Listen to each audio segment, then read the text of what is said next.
pacifism a revolutionary decision or challenging illusion? Pacifism, a word that sparks both admiration and skepticism. Why do some uphold nonviolence as a moral imperative, while others see it as impractical in a violent world? As wars defined eras and reshaped borders, pacifists stood firm, resisting a tide of bloodshed. But does their resolve alter history, or simply delay it? From ancient philosophies to modern movements, pacifism has been heralded as noble and dismissed as naive. How did such a concept emerge? What does history teach us about pacifism's successes and failures? Let's unravel a timeless debate that continues to disrupt the human narrative. At its core, pacifism rejects violence in all forms. A pacifist believes no ends justify the taking of life, no matter how righteous the cause.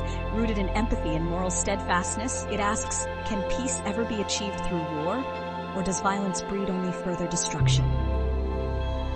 Religious pacifism, found in Buddhism or early Christianity, speaks of spiritual harmony. Secular pacifism, however, emerged as a philosophical rebuttal to imperialism and militarism.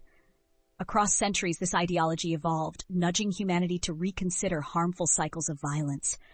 But does principle alone suffice in a practical, turbulent world? Pacifism gained historical prominence during pivotal global moments. Figures like Mahatma Gandhi and Martin Luther King Jr. wielded nonviolence as a strategy for justice, inspiring global awe. Their methods reshaped oppressive systems. Critics argue, however, that these victories required adversaries willing to honor moral appeals. From conscientious objectors in WWI to the anti-nuclear protests of the Cold War, pacifists found themselves at both the fringes and forefronts of movements. Their bravery often came at a high cost: imprisonment, marginalization, and even death. Would history have been identical without their defiance, or does their impact ripple subtler than wars? Detractors view pacifism as well-meaning but dangerously idealistic.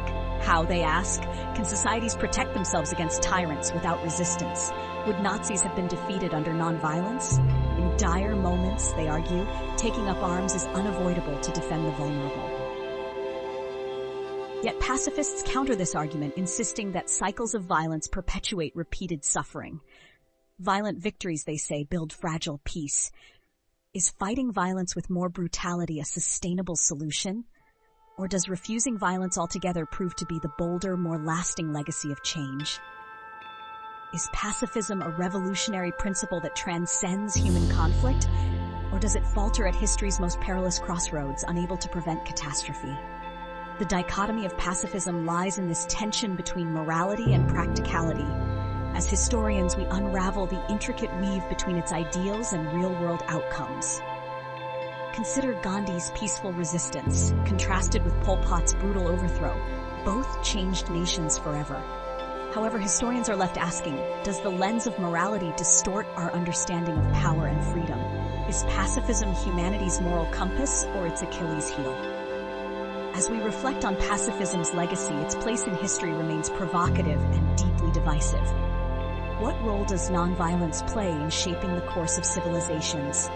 We challenge you as historians to debate, decipher, and draw nuanced perspectives on pacifism's role in an often violent past.